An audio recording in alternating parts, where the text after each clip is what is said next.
This is the I Was a Wheelchair Kid podcast. It's true stories of people who grew up using wheelchairs after being paralyzed and how they figured out their lives. I'm your host, Pete Anziano, and I've been using a wheelchair myself for almost 20 years. Although I wasn't injured as a child, I've spent those 20 years in a job where I help people of all ages adjust to living with paralysis. And I have learned that being injured as a kid brings a whole different set of problems. These podcasts are the personal stories about how kids went about finding their own solutions as children. They're adults now, but their childhood memories are powerful. In this episode, Rob tells his story. He was a 6', 5" 17-year-old star football player about to start his senior year. On the last day of his summer job, he was driving a truck in rural Wisconsin when it began to rain. It started to really rain, and then really rain. And I ended up hitting a guardrail and flipping over that guardrail off a bridge, rolled 5 or 6 times, and then ended up upside down in my car. The next thing I remember, it's all spotty, of course, but I remember the rain on my face as they're taking me out on the spine board. They took me to UW Health hospitals and clinics. And from there, it was just a lot of MRIs, chest x-rays, and it was a narrowing of the T4, T5 spinal column, which resulted in a spinal cord injury. And then eventually, once I actually started coming to getting off my meds a little bit more, I realized I just could not move my legs. It's just, no one knows at that early stage if you are going to be permanently paralyzed. It's just not something you know. So I'm in the ICU for a week and a half. And so when it comes to spinal cord injury rehab, specifically acute spinal cord injury rehab, the one place you can go to is Froedtert Hospital in Milwaukee. I was there for a month and a half. When I was in inpatient rehab, I was very emotionally numb. I didn't know how to process. I was so overwhelmed and so upset, but I remember one day in my room, I was just me and my sister, and I just cracked. I let it all out, and I was just bawling. And I remember asking my sister to grab a Kleenex box. She said, "I'm not going to do that for you. You're going to do that." And so I was able to reach up, grab it. At that point, I didn't know what I could do. I didn't know what I was capable of.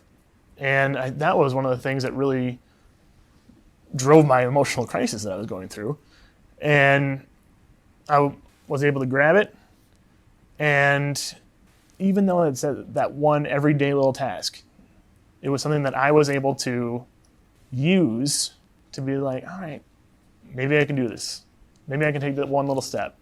And if I can do that one little step, maybe I can do another little step the next day. And another next step the next day. I know she was trying to hide the fact that she was also crying, but she said, "There, see, you can do it, and you can do anything." And she's right. There's a million ways to do one thing. What I do might look a little different, but I'm going to be able to do it. So, his experience with the Kleenex box helped Rob feel normal again. But the feeling temporarily disappeared once he got home from the hospital, where facing his front door was an entirely new challenge. I remember the first day going home, it was rough. It was very rough. And I remember coming home and seeing a ramp outside. And I broke down. I started crying. I couldn't handle seeing something that looked so different. And I did not want anybody to see me get out of the car in a wheelchair and then go up that ramp. And that was tough. These moments of things that were so normal now being so different was something I experienced all the time when I was newly injured.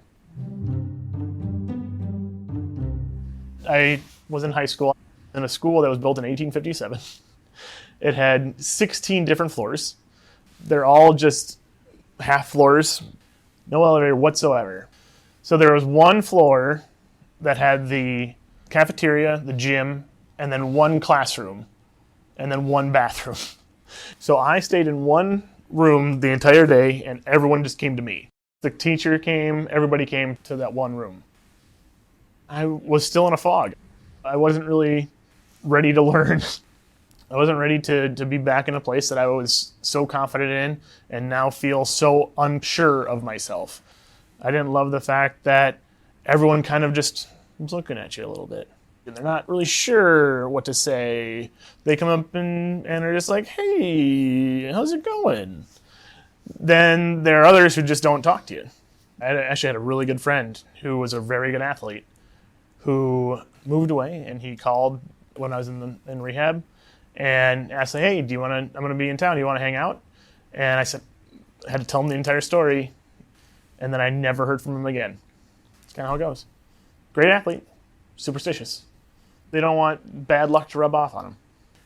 The best friends don't treat you any differently, and the best friends make fun of you. And I still have my main group of people that made fun of me when I was in the hospital. And those are the best people around. Because they can laugh at you, and you can laugh at yourself. It's common for friendships to change after spinal cord injury. It's also common to be self-conscious about the changes in how you look.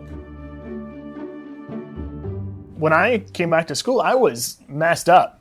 I had black eyes still. I had a neck brace on. I was wearing sweatpants. That was a disaster. I wanted to be cool. I didn't want to be different. I still didn't really have an understanding of how my bladder worked. So there were still some times when you had to bring a change of clothes to school. I'm 6'5". I was 280 pounds when I first got hurt.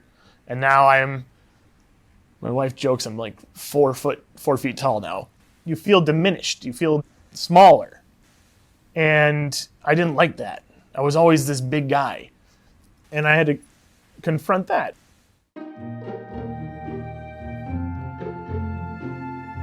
I was never really into relationships all that much in high school. I was also a very awkward teenager. So after I got hurt, I just don't know if anybody will want to be with me. No one really wanted to be with me when I was walking. Why would they want to be with me when I wasn't? And that turned out to be the opposite, the exact opposite. My dating life was extremely healthy, especially once I really came into myself or came into my understanding of who I was.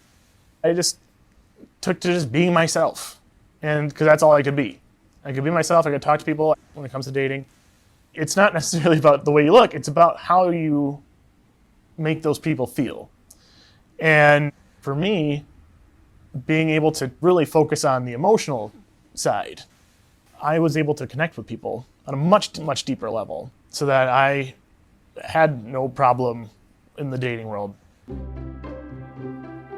After graduation, Rob spent a year doing physical therapy at Shepherd Center in Atlanta. While he was there, he watched a wheelchair racing team from the University of Illinois, the school he was planning to attend that fall. It was an experience that would change his life.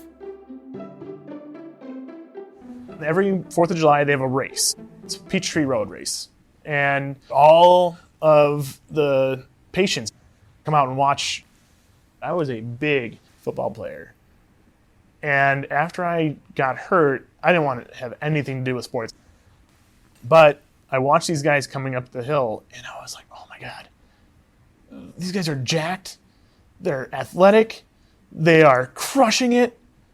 I don't know how they're propelling themselves uphill, but it was awesome. It was eye-opening. And afterwards, the wheelchair racing coach, Adam Bleakney, he's like, oh yeah, come and see us when you're up at school. And then I got to school, and I didn't want to have anything to do with sports for a little bit because I wanted to be a college student. I kind of wanted to separate myself from that disability community too. It kind of felt like two separate worlds. And then I started working out at the Disability Resource Center, which is where they train. I was lifting weights, but I asked Adam one day, I was like, hey, I just want a way to do some light cardio. Do you have any suggestions around here? And he said, I have this really old racing chair that you can try out. And he had me doing this really tiny hill in Illinois. He had me just doing repeats up and down this hill. And it was hard. It was very difficult. And they took me back. And they looked down, and he's like, what the hell were you doing? I had broken all the spokes off the wheel, and I had wrapped it around the axle. I was like, that's probably why it was so hard. So he gave me carbon fiber wheels this next time around. Didn't break those, but I went out the next day and I did a few more miles. The next day after that, a few more miles after that. Then he had me doing the routes that the team does, and then he signed me up for a half marathon. And then after the half marathon, he's like, all right, you're doing Chicago. And I did Chicago for the first time, and I was hooked. Oh man, I was hooked. What I had thought was a huge separation between college student and disability community was a complete fabrication.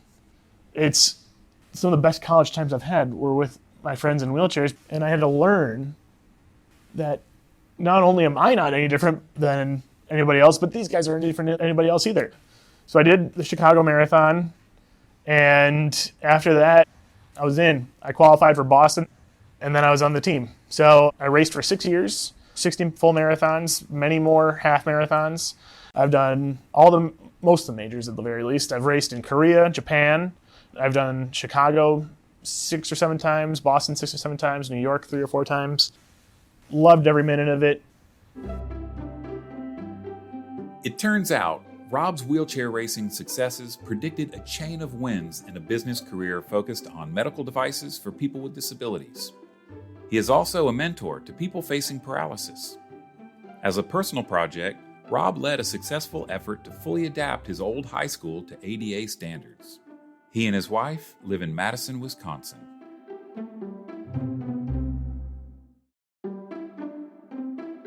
This episode was produced by Thea Flom, Stephanie Lolino, and Ann Hambleton. Directed and edited by Dan Lombardi, music by Cayman Kloss. And I'm your host, Pete Anziano. I Was a Wheelchair Kid is a joint project of FacingDisability.com and the Shirley Ryan Ability Lab. It's funded in part by a grant from the National Institute on Disability, Independent Living, and Rehabilitation Research, and co-branded by the Model Systems Knowledge Translation Center. Grant directors are Dr. Alan Heineman and Dr. David Chen. You can find more Wheelchair Kid stories on facingdisability.com/podcasts and on Apple, Spotify, YouTube, or wherever you get your podcasts.